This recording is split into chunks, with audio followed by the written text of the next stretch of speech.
Bienvenue dans ce numéro spécial de 300 millions de critiques. Avant la trêve d'été et avant de vous retrouver en septembre avec de nouveaux sujets, nous avons décidé de partager avec vous quelques temps forts de l'émission depuis le début de cette année 2018.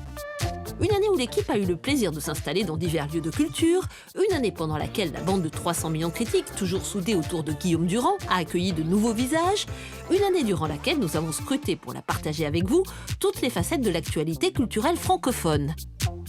Dans l'heure qui vient, vous allez voir ou revoir des extraits des débats qui ont enflammé la bande de 300 millions de critiques et vous allez également partager les meilleurs extraits de notre Zap Culture qui vous fait faire chaque semaine un tour planétaire de l'actualité culturelle francophone, mais pas que.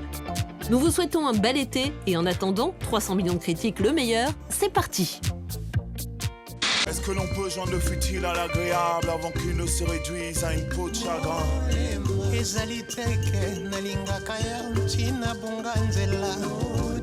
Est-ce la chair ou le corps qui est faible? Cette traversée du désir t'épuise le bassin.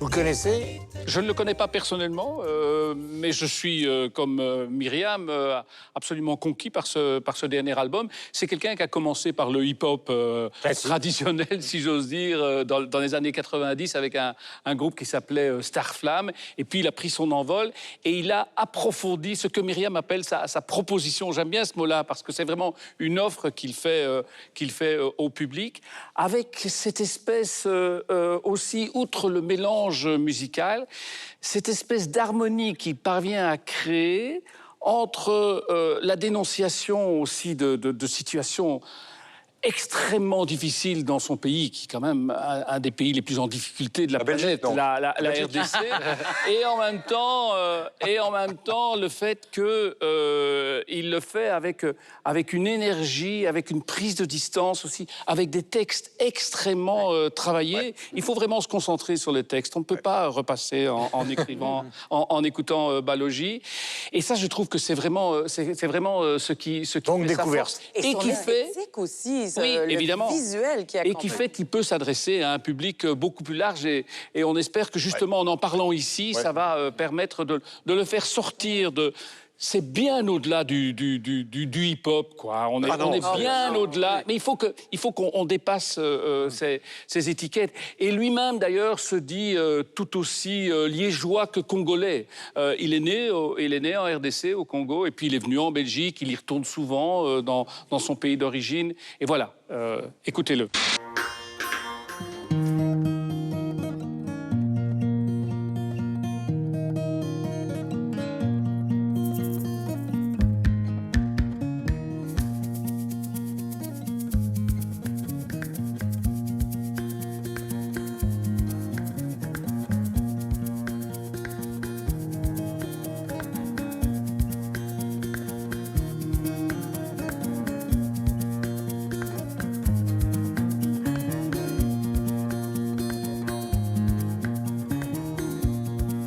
Boubacar Traoré, donc Yves, on va faire un débat évidemment tous ensemble. On parle de bluesman malien. Alors, est-ce que c'est comparable à John Mayall, Eric Clapton, enfin un vrai blues du Sud, ou est-ce que c'est totalement différent?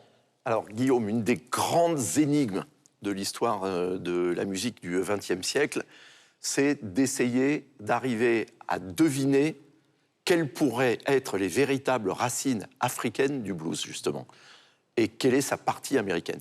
C'est une énigme qui n'a jamais été résolue. Parce qu'on a quand même du mal à entendre dans les musiques africaines, et même si c'est la musique malienne qui se rapproche le plus, on va dire, au niveau des sonorités, des découpes rythmiques, etc., de ce qui est devenu le blues, mais ce pont est très difficile à imaginer. Alors, pour vous répondre, Guillaume, John Mayall, Eric Clapton, etc., aucun rapport, Moi, je dirais. Waters, B.B. King, voilà, mais parce que là, Robert on est dans Johnson. la musique électrique. Alors déjà, là, il faut se rapprocher plutôt du blues acoustique pour trouver un lien entre la musique du Mali et le blues du Mississippi, d'origine avant qu'on commence à brancher des guitares électriques. Et je pense qu'il y a jusque-là à peu près 2 exemples où on arrive à voir ce pont que Martin Scorsese a essayé dans sa série de documentaires de démontrer, mais c'est toujours pas totalement évident. Il y a eu un premier exemple qui montrait effectivement une affinité entre les deux genres. C'était l'expérience de Ali Farka Touré avec Ry Cooder, où là, on voyait qu'ils pouvaient jouer ensemble, qu'il y avait un certain nombre de choses qui se correspondaient et qui fonctionnaient ensemble. Ben, le deuxième exemple, on l'a là, en fait, avec Boubacar Traoré, où on voit bien que dans cette musique, il y a des choses, alors d'abord harmoniquement, qui trouvent une correspondance, et puis quelque chose, finalement, d'une certaine forme de blues qui rejoint la trance au cœur de la musique malienne. Donc je dirais que c'est en ça que cet album particulier de Boubacar Traoré, qui est quelqu'un qui a eu une vie absolument incroyable, hein, parce qu'il a vécu en France en faisant des petits boulots, il n'était plus du tout artiste, tout le monde l'avait oublié. Je veux dire, c'est un miracle, hein, le retour de sa carrière, un miracle évidemment positif. Mais voilà, je pense que c'est un album qui est très intéressant à ce titre, c'est que enfin on voit un peu ce que veulent dire tous les pseudo-historiens de la musique américaine qui nous disent « le blues vient d'Afrique ». Alors on voit bien qu'il est joué par des gens qui viennent d'Afrique, mais la musique elle-même, c'était pas si évident jusque-là. Elle a 22 ans seulement, une énergie folle. Christelle incarne la nouvelle scène malgache.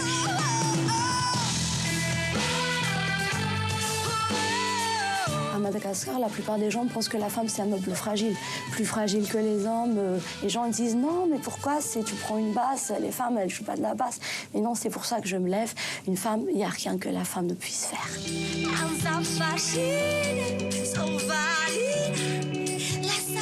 On est jeunes et on sort tout ce qu'on a dans la tête, dans notre âme et tout. Et on veut bien péter la scène. Voilà donc ce sujet. TV5 Monde est une émission d'avant-garde. Nous allons relancer, ou plutôt lancer, le rock malgache. Alors, vous l'avez rencontré? Oui, il faut relancer le rock malgache. Oui, vous l'avez vu, Christelle, elle est toute jeune, elle a une énergie incroyable. Alors, c'est pas que dans sa chevelure, parce que quand elle est sur scène, elle est avec sa basse, elle a vraiment quelque chose de rock. Et elle aime le rock, elle aime... D'ailleurs, elle me nommait, vous devez le connaître, Jaco Pastorius, bassiste de jazz, c'est ça. Grand bassiste. Absolu. Voilà, elle m'a dit... Mais elle a découvert à 8 ans. Mais oui, à 8 ans, et c'est ce qui lui a donné envie de faire de la musique. C'est ce qui lui a donné envie de faire de la musique, voilà. Non, et alors, donc, on avait déjà, je sais pas si vous avez connu les Dizzy Brands, qui étaient, alors ce sont des malgaches, alors eux c'est du punk pur et dur. Ils ont secoué les transmusicales de Rennes, qui est quand même un festival assez connu. Et là, donc, Christelle, alors elle est plus dans le rock, plus que le punk, et elle s'est fait remarquer à Rennes aussi, mais alors dans un autre festival un peu plus confidentiel. Et c'est vrai que vraiment, je trouve qu'il y a une nouvelle, enfin en tout cas, il y a un mouvement rock qui se dégage à Madagascar et qu'il faut suivre de près. Amobé, le rock malgache. Le rock malgache ne m'étonne pas parce que Madagascar, d'abord, c'est l'une des îles à la biodiversité la plus éclatante de la planète. La faune, la flore, et côté musique, on est sevré parce que c'est des composantes culturelles. Il y a un peu d'Asie, un peu d'Afrique. C'est mélangé. Au sud, c'est le tsapik, le saleg au nord, et des artistes incroyables, Ross. On va citer aussi quelqu'un qui vient de disparaître, c'est Régis Guizav, qui était un accordéoniste hors pair, qui jouait entre autres avec Imouvrin, qui tournait dans le monde entier. Donc pour revenir à ce trio, moi ça m'a fait penser à un groupe que vous avez chéri au temps de vos tendres années, les Surfs. Ah bah bien sûr. Les Surfs, ce premier groupe malgache des années 63, l'époque des yéyés, de 63 à 71, c'était les alter ego. J'ai pris 100 ans là. De Richard Anthony. Vous avez 20 ans à perpétuité. D'ailleurs, ils sont installés... J'avais 20 ans, mais tu te fous de ma gueule. Mais non, je ne me permettrai pas. Ils sont installés à Montréal maintenant, les Surfs. Ah oui. La majorité. Ah mais je vais aller les rencontrer. Absolument. Et ils ont fait la fameuse photo de 1963, donc des yéyés, la photo du siècle immortalisée Jean-Marie Perrier. Par Jean-Marie Perrier. Pour revenir donc à ce c'est un héritage ou pas? Non, mais il faut aller voir du côté des avocats. Ce qui est génial avec Madagascar, c'est vraiment ce mélange. Il y a une scène hip-hop qui est ardente. Et effectivement, c'est un pays où il y a pas la pauvreté, parfois on dit que c'est la misère, et il y a des choses à dire, le féminisme, la lutte pour l'équité, la solidarité. Ah, mais ce que je voulais aussi dire à Mobé, c'est que les grands musiciens dont on parle souvent, Angélique Kidjo, etc., ils sont quand même tous, Salif Keita et les autres, ils font pas du rock. Ils font des musiques qui sont à la fois plus complexes, plus mélangées, plus fusion, etc. Là, il y a un côté franchement rock. Absolument. C'est-à-dire qu'on aurait pu s'attendre à... D'où la singularité. On aurait pu s'attendre effectivement à ce qu'elle y... Pas le griot. On aurait pu s'attendre à ce qu'elle y ajoute des sonorités locales avec l'instrument, le vali, etc. Que dalle. Rock. Voilà.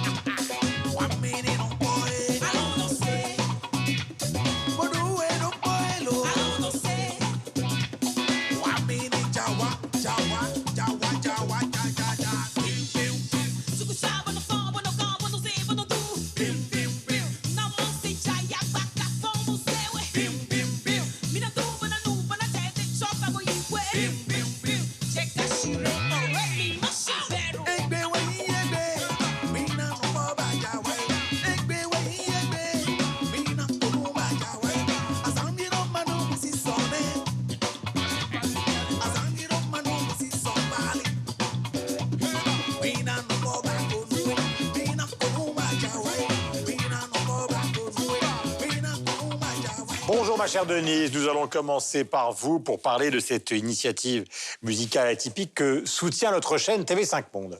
Oui, c'est une belle initiative, mais je pense que les musiciens béninois n'ont pas attendu cette initiative pour être composés en orchestre. Il y en a un qui est mythique, qui date des années 60, c'est le Polyrythmo, qui s'est fait tout seul. Parce que le Bénin, il faut le rappeler, c'est surtout Ouidah, la ville de Ouidah, c'est vraiment le berceau à la fois du jazz, du gospel et de l'afrobeat. Parce que c'était un comptoir de la traite négrière. On venait là-bas chercher les esclaves les plus robustes qui résistaient à la traversée, les Yoruba, qu'on retrouve à la fois au Bénin, mais également au Nigeria. Et c'est pour ça que vous avez cette même musique qui transcende la frontière entre le Bénin et le Nigeria. Donc le BIM, il faut savoir que le coordonnateur au niveau du Bénin, qui s'appelle Aristide Agodanou, est un des meilleurs arrangeurs du pays. Il travaille d'ailleurs pour un événement dont vous avez certainement entendu parler, qui s'appelle Visa for Music, qui se tient tous les ans au Maroc. Et c'est lui qui coordonne ça au niveau du Bénin. Donc, à la fois, on retrouve des artistes qui viennent des chorales traditionnelles, parce que c'est vrai qu'il y a une culture assez musicale très forte dans les chorales au Bénin, mais aussi les chorales vaudou, surtout, où on trouve des voix magnifiques, mais aussi des orchestres, comme notamment, l'orchestre de la police nationale, qu'on appelle les sentinelles de la police. C'est très joli, mais qui est un orchestre qui est fantastique. Et Mathieu, comment avez-vous trouvé? Écoutez, moi, je suis pas dur à convaincre pour ce genre de musique-là. Je suis à la base quelqu'un qui est vendu, un peu comme Michel, tout ce qui est jazz et l'héritage du jazz. Pour moi, il y a des filiations qui sont extraordinaires. Et pour moi, cet orchestre-là, et de toute façon, tout ce qui provient d'Afrique de l'Ouest en général, il y a pour moi un saut de qualité parce que c'est vrai que les musiques caribéennes, les musiques jazz, même la musique électronique telle qu'on la connaît aujourd'hui, on la doit en grande partie à ces héritages-là. En même temps, c'est sûr que, c'est un peu... Puis je dirais pas dommage, parce que vous l'avez mentionné, ces orchestres-là n'avaient pas nécessairement besoin de cette espèce de saut d'approbation de l'Europe ou de l'Amérique pour exister. Mais en même temps, moi, je trouve ça extraordinaire de voir que, en tout cas, ça permet de mettre le projecteur sur cette musique-là. Et quelle musique extraordinaire! Alors, Michel. Et la musique en live, surtout. Non, c'est un très joli projet, c'est une très jolie musique, évidemment. J'abonde dans le sens de Mathieu. Ce qu'il faut comprendre, en même temps aussi, peut-être pour replacer le contexte, c'est que c'est une musique globalisée, quand même, aujourd'hui, à laquelle on assiste. C'est une musique qui est née au Bénin, mais c'est une musique qui a été changé par les producteurs, dont Jérôme Ettinger ou Ettinger, si je la prononce à la suisse, ou Ettinger à la française, et Hervé Rizen, qui travaille en tant que producteur et qui le disait d'ailleurs dans la même émission dans Acoustique, en interview, il expliquait bien qu'il arrivait avec ses projets, avec une idée musicale en tête, et que c'était aux musiciens béninois de s'adapter à sa vision des choses sur des morceaux traditionnels que le groupe de musiciens béninois finalement avait apporté. J'ai grimpé sans lâcher mes principes et mes valeurs. Jamais j'oublierai d'où je viens, je sais ce que c'est d'être un homme de couleur. Je sais ce que c'est de taffer 2 fois plus pour pouvoir être à la hauteur. Si je chante la cosmopolitanie, c'est parce que j'en ai vu de toutes les couleurs. On m'a dit petit, réveille-toi t'es un peu trop rêveur. Petit tu as un trop gros appétit, la réalité est fade et sans saveur.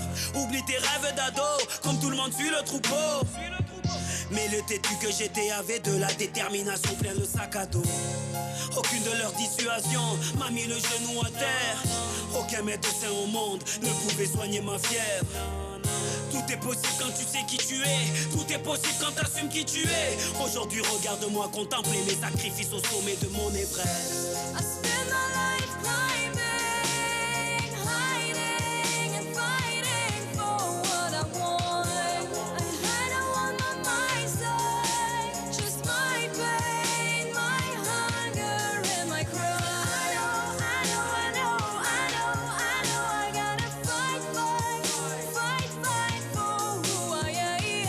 Voilà, Soprano et Imani sont d'origine comorienne mais sont nés en France. Quel est notre spécialiste de la musique comorienne qui se lance, qui se jette? Estelle. Oui.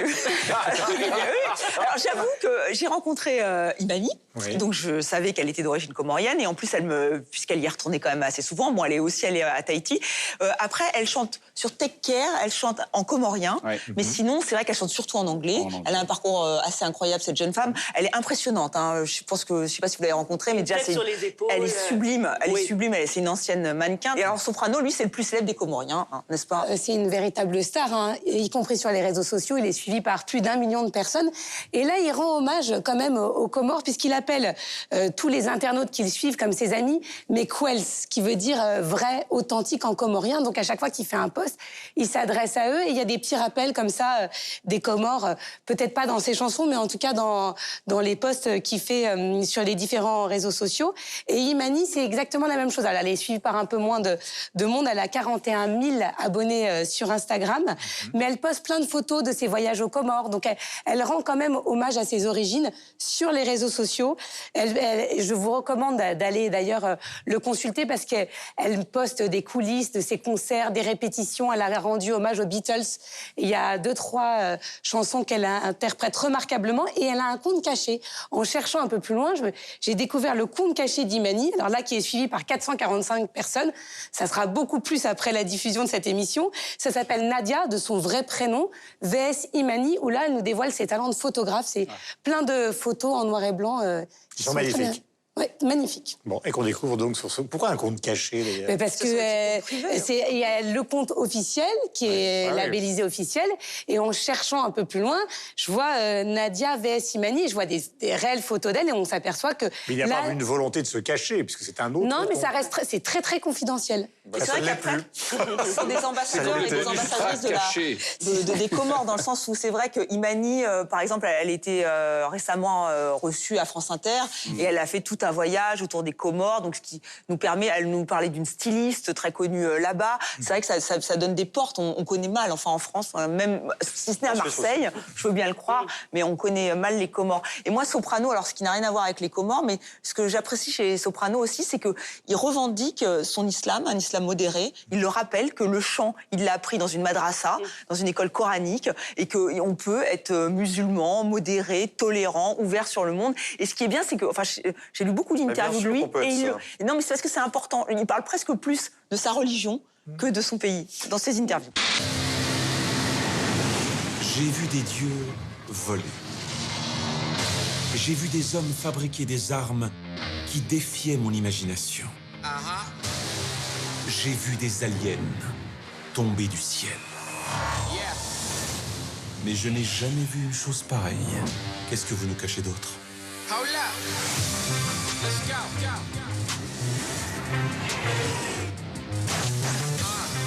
Enfin chez nous.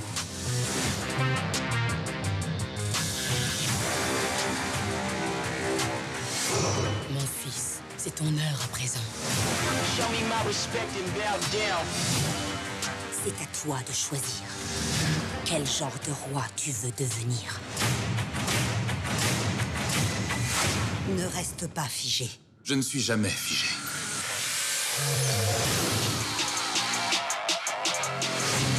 The revolution will not be televised. Show me my respect and bow down. We own ya, we own ya, we only getting started now. Everybody think they know me now, cause we own now. You and I'm a homie, yeah, cause we own now. J'ai attendu ce jour toute ma vie. Le monde va pouvoir renaître quand je l'aurai réduit en cendres. Ce qui nous arrive maintenant détermine ce qui arrivera au reste du monde.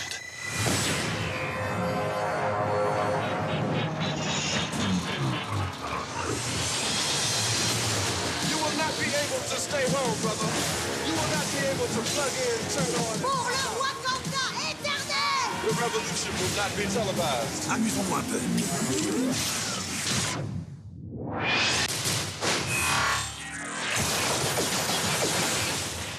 The revolution will be live. Et donc, renvoici cette question fondamentale. Avec 3 L. Pourquoi un film avec un héros noir n'a pas encore été réalisé par des francophones? J'ai l'impression de participer à un jeu télévisé. Bon. Non, là c'est en fait c'est tout le casting. C'est là parce qu'il y a des films avec des héros Intouchables. noirs. Ah, oui. Non, on va pas chaque fois sortir Intouchable. Intouchable, c'est les handicapés, c'est pas les noirs. Mais si, il y a un Omar Sy. Ah oui, oui. Mais Mais attendez, vous êtes allé voir Intouchable avec comme ça, Non, vous oui, mais- Omar Sy, il est quoi? Il est... Non, mais c'est pas ça. J'ai dit une connerie. Ok, bleu. Ouais, voilà, elle dit rien. Alors allons-y. Non, mais juste, non, et Black Panther, là où c'est phénoménal, c'est que tout le casting est noir, que la bande-son, c'est Kendrick Lamar, donc une figure du rap américain noir, qui a vraiment une volonté de mettre. Et c'est un Marvel. Alors là, ils l'ont pas. Il existe depuis, je sais plus quand il est sorti, hein, Black Panther 66. Donc c'était un Marvel qui existait déjà, qui racontait donc l'histoire de super-héros noirs. Et c'est là où c'est incroyable. C'est pour ça qu'au Nigeria, tout le monde s'est précipité. On a vu ces images pour l'avant-première. C'est ça la spécificité. Et après, pourquoi? Alors, voilà, malheureusement, je vais vous piquer à tout le monde. Pourquoi il n'y en a pas au pays francophone? Déjà, nous, en France, on ne sait pas faire des blockbusters, à part si Luc Besson, mais le problème, c'est que Luc Besson, il n'est pas noir. Donc déjà, c'est un problème. Non, mais, parce que là, le Je réalisateur... rappelle que dans est le noir. 5e élément de Luc Besson, l'un des héros était noir. Oui, mais seulement un. Alors que là, c'est ça qui est incroyable, c'est tout le casting. Et d'ailleurs, il y a des vidéos. Alors, Mais pourquoi c'est incroyable? Laura, mais parce que ça n'existe pas. Ben parce oui, que, mais parce que c'est ça le problème. Ben oui, c'est ça le problème. Et c'est pour ça que les spectateurs posaient en disant, vous vous rendez compte, donc de couleur noire, disaient, vous vous rendez compte, vous les blancs, vous vous rendez pas compte que à chaque fois que vous allez voir des films, c'est comme ça. Alors que nous, c'est la première fois. Et oui, je comprends que, effectivement, mais nous, le problème, c'est qu'on n'a pas. Moi, j'ai juste rencontré Jean-Claude Barny, qui a fait le Gang des Antillais et qui a cette envie. Il disait que justement avec le Gang des Antillais, il voulait faire un thriller nègre, je le cite, parce que pour lui, il faut conscientiser et divertir. Et le Gang des Antillais, donc c'était un casting là aussi que des acteurs noirs, soit d'origine africaine, soit d'origine des Antilles. Et ça racontait une histoire vraie qui se passait dans les années 70, Blaxploitation, et c'était vraiment son envie. Mais c'est le seul film, à ma connaissance, alors peut-être que vous allez me dire qu'il y en a d'autres, où vraiment il y avait cette volonté d'avoir un Dans casting... le cinéma 100% noir. américain et anglo-saxon d'aujourd'hui, pour des raisons qui sont des raisons à la fois esthétiques et commerciales, il y a toujours un blanc, un noir, un chinois. Ça fait même partie du fonctionnement du système. L'Arme fatale, toutes les séries, vous aviez à la fois le héros blanc, puis le noir, les bons tuyaux dans les grands. Et plus récemment, Labyrinthe, vous savez, c'est un grand Alors, succès non, mais pour la les grande adolescents. question, C'est exactement ce casting. Ceux qui découvrent ce Black Panther, quel est le fondement de la réussite commerciale extraordinaire de ce film? C'est ça la grande question. Il y a des grands acteurs, 200 millions de dollars, un grand réalisateur. Après, voilà, et puis en plus, un énorme succès des comics aujourd'hui. Enfin, à Mobé, peut-être que... Je pense que on est parti sur une mauvaise piste parce que c'est pas du tout comparable. Aux États-Unis, ce qui a été fait, c'est que c'est un blockbuster. Effectivement, à part Besson ou éventuellement Thomas Langman, même s'il a des problèmes financiers aujourd'hui, personne n'est capable de faire un blockbuster. Mais la différence, c'est que là, ce sont des Blancs qui ont produit un film dans lequel il n'y a que des Noirs. Yes. Donc déjà, ce que vous disiez, Jean-Claude Barny est antillais caribéen. Il a fait une démarche pour parler d'une partie de l'histoire des Caribéens francophones. Et il a mis un cast, qui est un casting. Donc il a recruté des comédiens, des acteurs. Mais c'est une production qui est portée par un Afro-Caribéen. Là, c'est une histoire qui existe, produite par Marvel, depuis 66, avant l'érection du verbe ériger du Black Panther Party, en 1966. Et le casting est totalement noir. Ça ne peut pas arriver en francophonie parce qu'il y a... Soit on se dit la vérité, soit on ne se la dit pas. Mais on se dit la vérité. Eh bien, il y a un malentendu colonial. C'est-à-dire que pourquoi Bertrand Tavernier, pourquoi d'autres réalisateurs iraient penser à produire un film dont le schème culturel et civilisationnel est exogène à la France. Ça ne peut pas arriver. Aux États-Unis, il y a eu un combat. Il y a eu Oscar Micheaux, qui est le pionnier de la cinématographie afro-américaine. Il y a eu ensuite Melvin Van Peebles, tous ces gens qui ont inventé la blaxploitation. Et surtout, avec Spike Lee, il y a eu une explosion du film afro-américain indépendant, toute une génération de jeunes réalisateurs, Boys in the Hood, qui ne mettaient que des Noirs. Mais là, c'était des Noirs qui produisaient avec des Noirs. Et en France, ça n'est pas possible. Il n'y a pas une seule star noire française établie, à part cet accident industriel, malgré tout son talent que constitue Omar Sy, depuis le théâtre nègre. J'adore cette idée qu'Omar Sy nous regarde à l'autre bout du monde, qui doit regarder TV5 Monde. Non, mais c'est qui pas... vit en partie à Los Angeles. Non, mais c'est pas de sa faute. Cher accident industriel, bonjour. Depuis le théâtre nègre des Champs-Élysées, on peut compter, il y a des gens qui l'ont fait. Pascal Légitimus a fait un film qui s'appelle Darling Légitimus, qui est un hommage à sa grand-mère. Voilà. Qui était une actrice de Jean Genet. Absolument. Doyenne des comédiennes françaises. Qui connaît Jenny Alpha? Jenny Alpha était la doyenne des comédiennes françaises qui a joué pour Sacha Guitry. Personne ne la connaît, donc c'est ce malentendu. Il n'y a pas de star noire. Aïssa Maïga a commencé avant Marion Cotillard. Personne ne la connaît aujourd'hui. Ce qui est juste hallucinant, c'est le contraste entre le nombre de comédiennes noires que je connais, de tous âges, de tout profil, toute personnalité, de toutes origines confondues, et le vide quasi total dans le cinéma français concernant cette représentation-là. Franchement, il y a un problème, et en fait, ça s'appelle du racisme. D'une façon ou d'une autre, on retombe là-dessus, quoi. Sûr, Essayons de contextualiser, comme on dit dans les émissions sérieuses, Denise, le propos de ces jeunes femmes. Moi, je crois que c'est un livre manifeste pour prendre date et surtout pour protéger les futures générations d'actrices, parce qu'elles ont leur carrière derrière elles, quand même. Elles ont commencé leur carrière il y a une vingtaine d'années. C'est le cas de Aïssa Maïga, qui est à l'initiative de ce livre manifeste. Ce qu'elle dénonce, et c'est ce que beaucoup d'entre elles ont subi, ce sont la misogynie, comme vous le disiez tout à l'heure, mais également les actes racistes. Elles ne comprennent pas pourquoi, étant actrices françaises, on s'arrête à leur couleur de peau et non pas à leur talent. Aïssa Maïga, par exemple, s'est vue retirée d'une affiche il y a 20 ans quand elle a tourné dans un film. Et tout, on leur propose, en règle générale, soit des rôles d'infirmières, de femmes de ménage, et on leur demande même de prendre un accent qu'elles n'ont pas, parce qu'elles sont françaises, elles sont nées en France. On prend le cas de Firmin Richard. Elle est guadeloupéenne, donc française de souche, si je peux dire. Pourquoi lui refuse-t-on sa francité?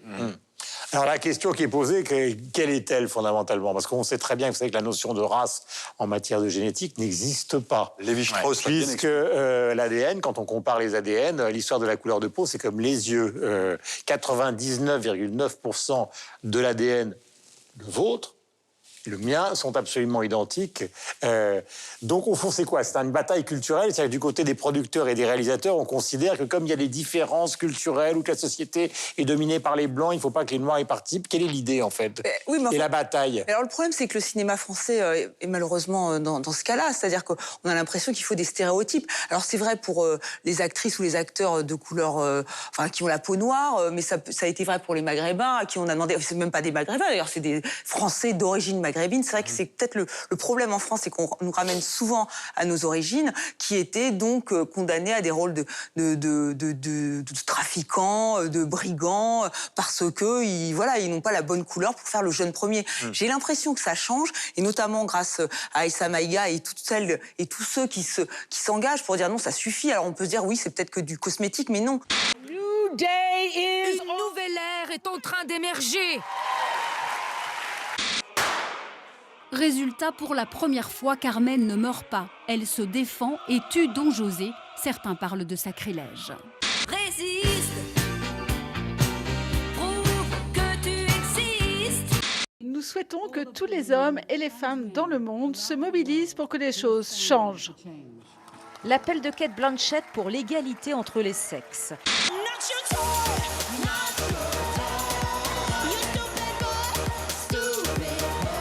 Je ne suis pas ton jouet imbécile, voilà ce que clame le refrain, en référence à la campagne MeToo. Quand je sentais de la résistance, ça venait des femmes. Véronique Lacroix, elle, dirige des orchestres depuis 30 ans. Elle dit que les mentalités ont évolué. Je leur dis tout simplement à toutes ces jeunes, allez-y, foncez, n'ayez pas peur. C'est une avalanche de testostérone, les mâles qui montrent leur force, leurs muscles et leur puissance.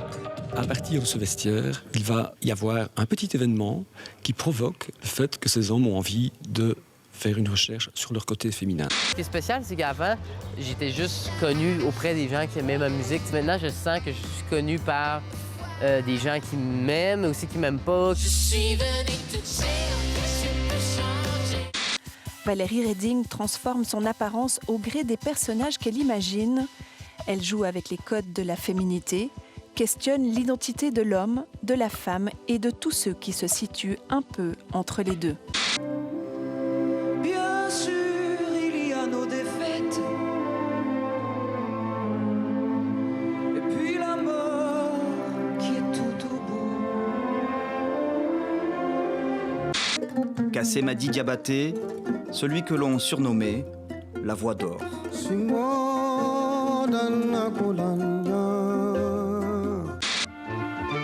Tombé du ciel, à travers les nuages, quel représage pour un aiguilleur du ciel.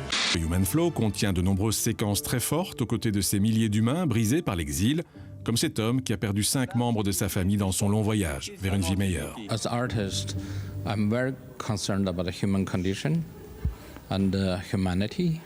Moi, les questions que je me posais, c'était pourquoi il y a autant de violence dans les familles, pourquoi il y a autant de violence à l'école, pourquoi il y a autant de violence dans la société dans laquelle on vit. J'ai fait le calcul. En prison, ça coûte 150 € par jour. C'est une fortune. En fait, ce qu'il y a de moins cher, c'est de vous mourir tout de suite. Aux États-Unis, je me moque des Américains. Je vais en Afrique, je me moque des Africains. Je vais au Moyen-Orient, non. Sous l'impulsion du nouveau prince héritier, Mohamed Ben Salman, le pays s'ouvre peu à peu à des manifestations culturelles jusque-là interdites. On peut dire que s'amuser n'est plus interdit. Du haut de son mètre 58, Yvette Horner, surnommée Vévette, était la reine du bal. Une machine à guincher. Aïe, aïe. Il s'en est passé des choses en 2 ans. Après notre tour des Amériques, on a repris nos bonnes habitudes. Quant à mon Jeff, il est devenu maire. Le TGV, il va enfin s'arrêter. Jeff, regarde, le TGV passera par Bouzolle.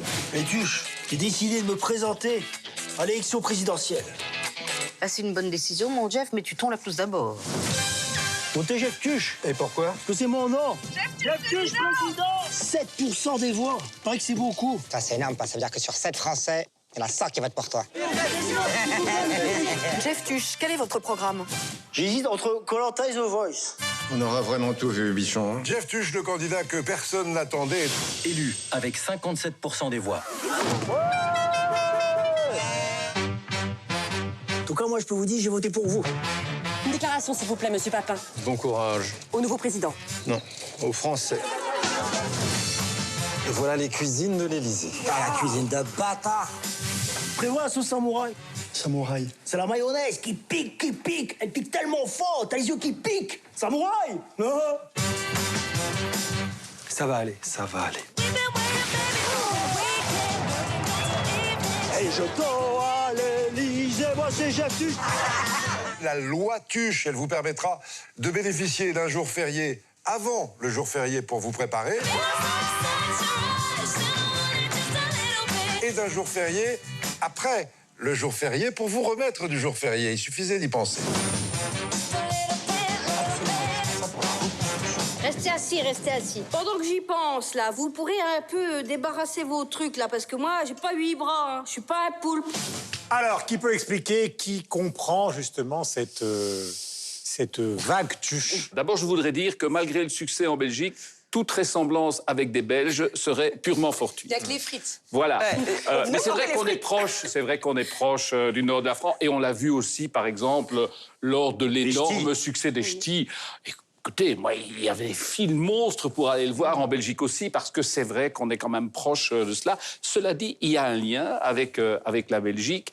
C'est que c'est en regardant un numéro de l'émission Striptease que le scénariste a eu l'idée des Tuches. Alors, il y a un scénariste. c'est une émission culte de la RTBF, qui a été diffusée dans pas mal de pays francophones aussi, et également sur nos antennes, et qui montre la réalité de différents milieux, sans phare, mais sans parti pris.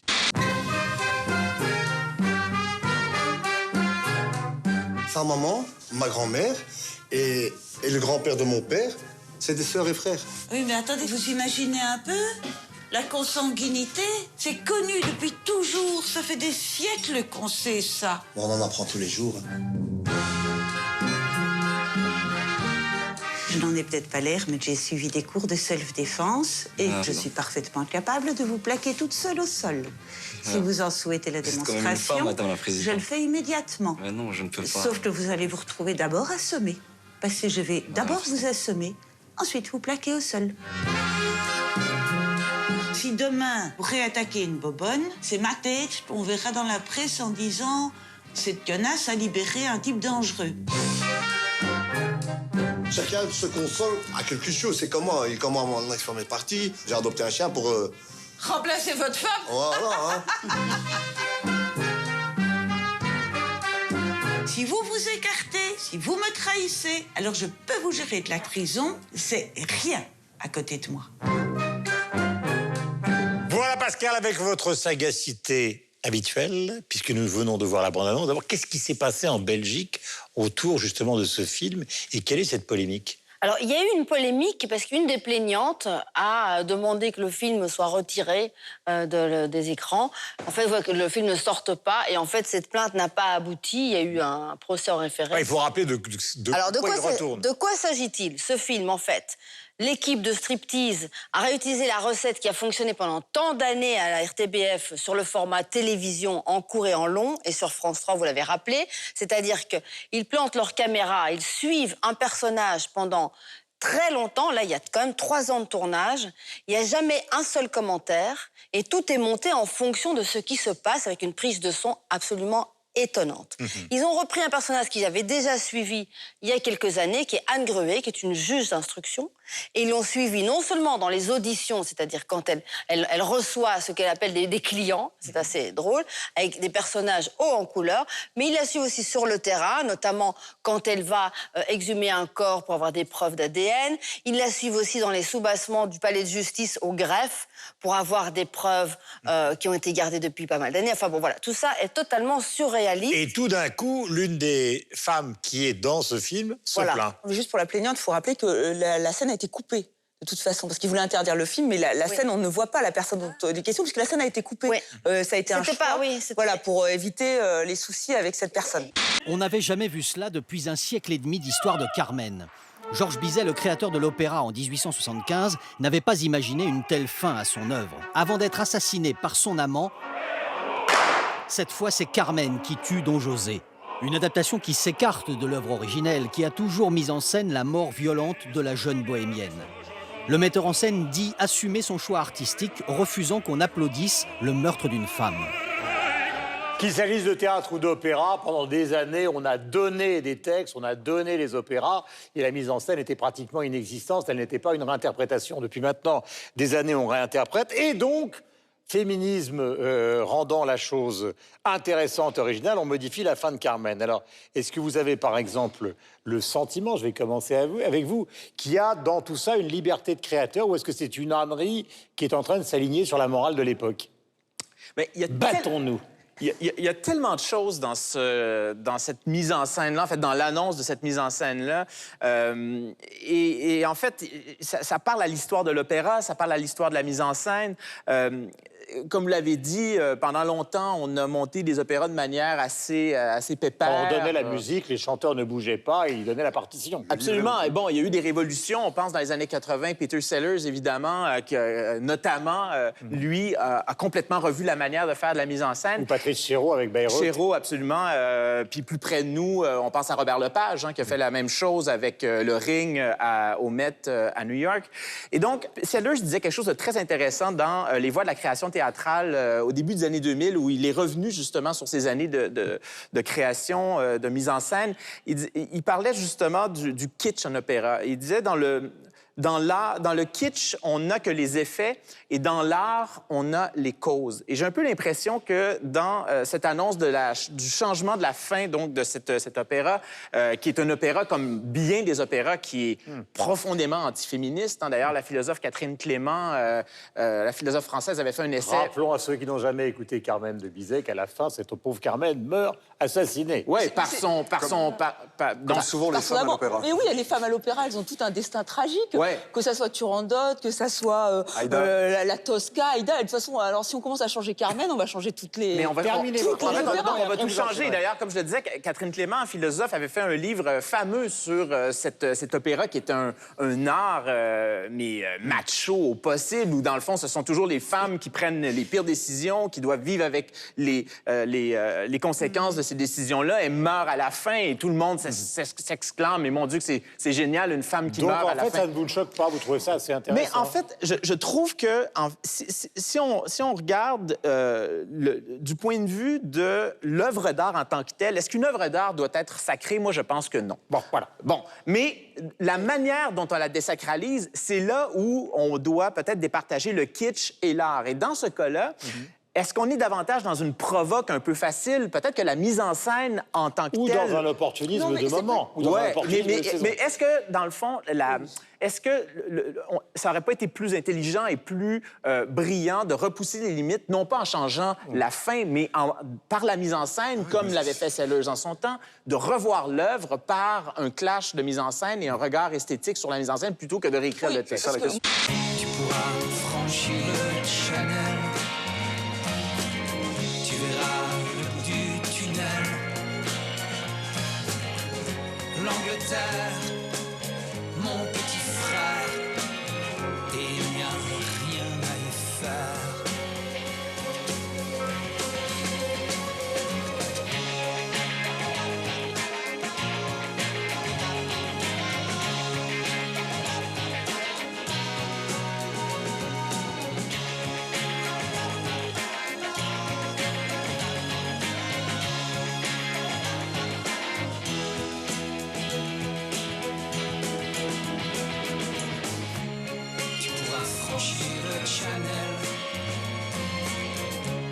Tu verras le bout du tunnel.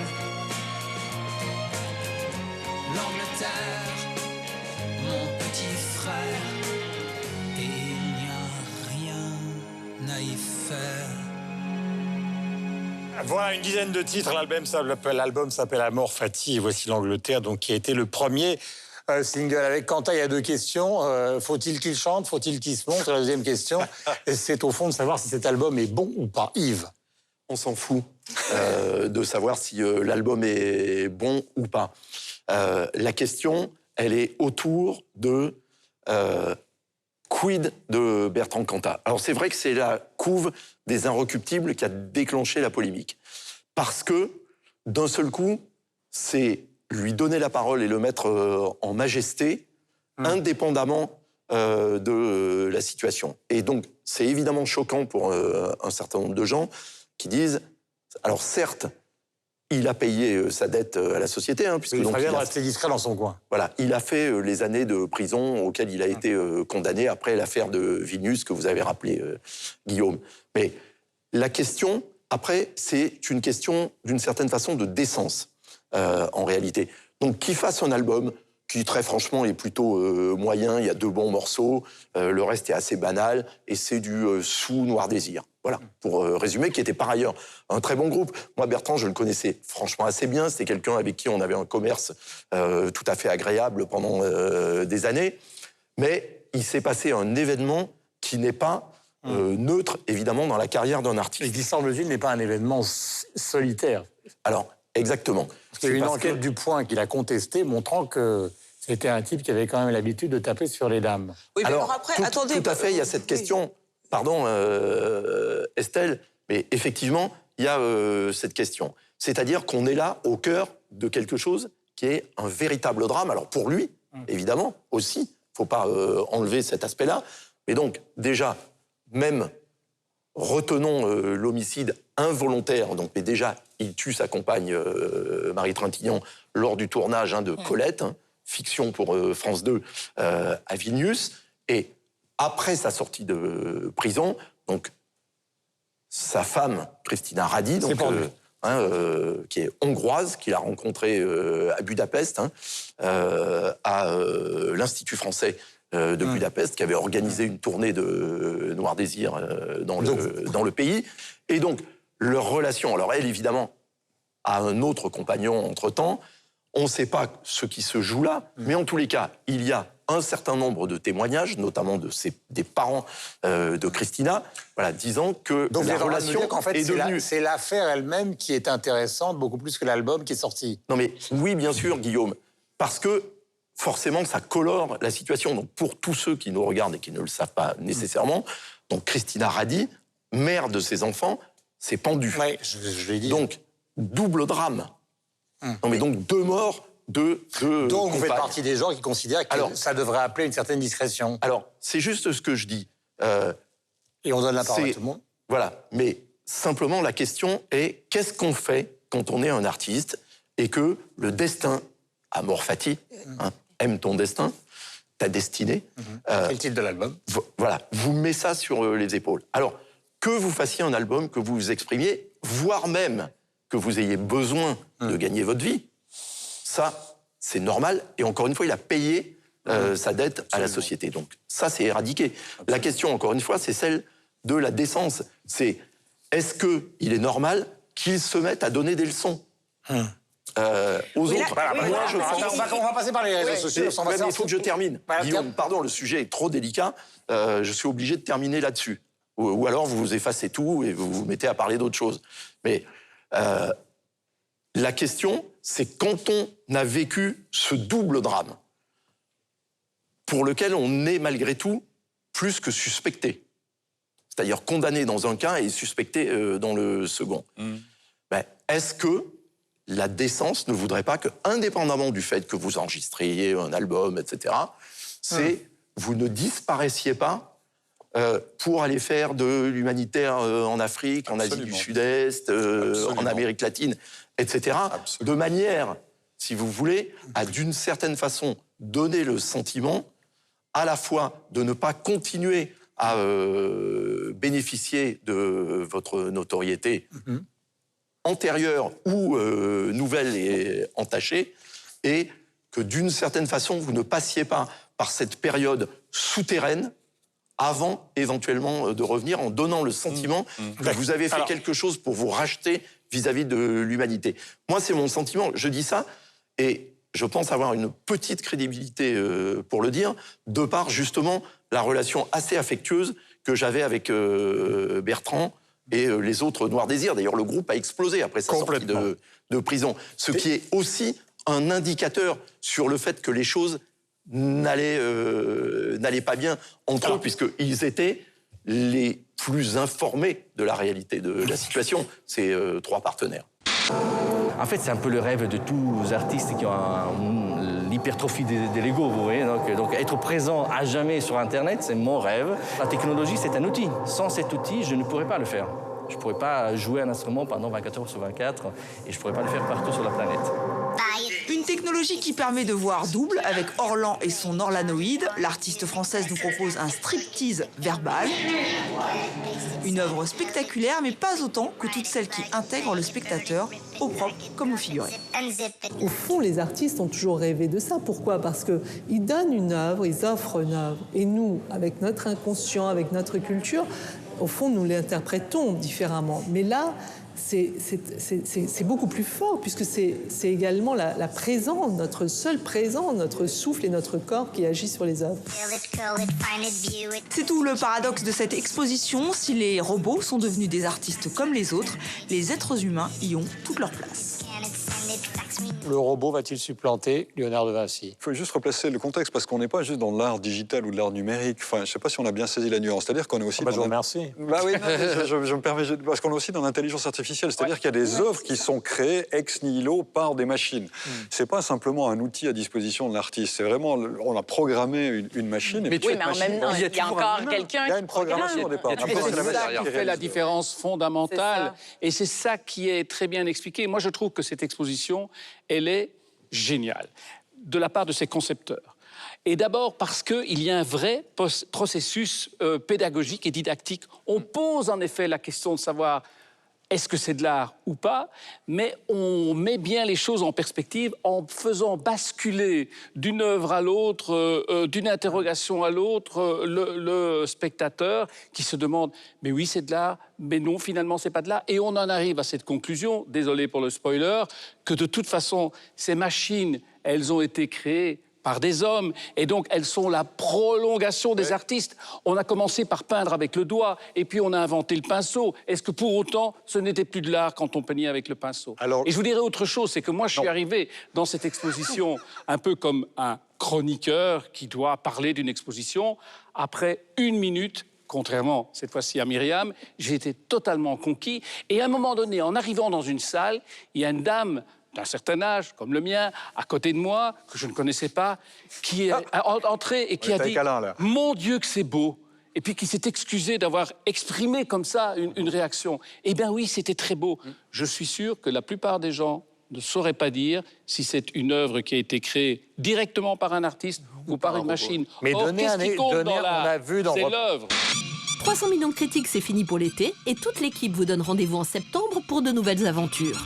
Je viens de la France où on danse la chenille, où on prend plus de caisses que des crash tests demi. J'ai des potes diplômés, d'autres qui n'ont pas lu de livres, qui sont sûrement sur un mur et dans les rues du centre-ville. Mon père a gravi l'échelle pour devenir ce qu'il voulait être. Ma mère est la ménagère à qui les publicitaires veulent la mettre. Je connais la campagne et ses gros sabots, où ça vole pas haut, les ragots et les oiseaux. Toujours autant de pluie chez moi,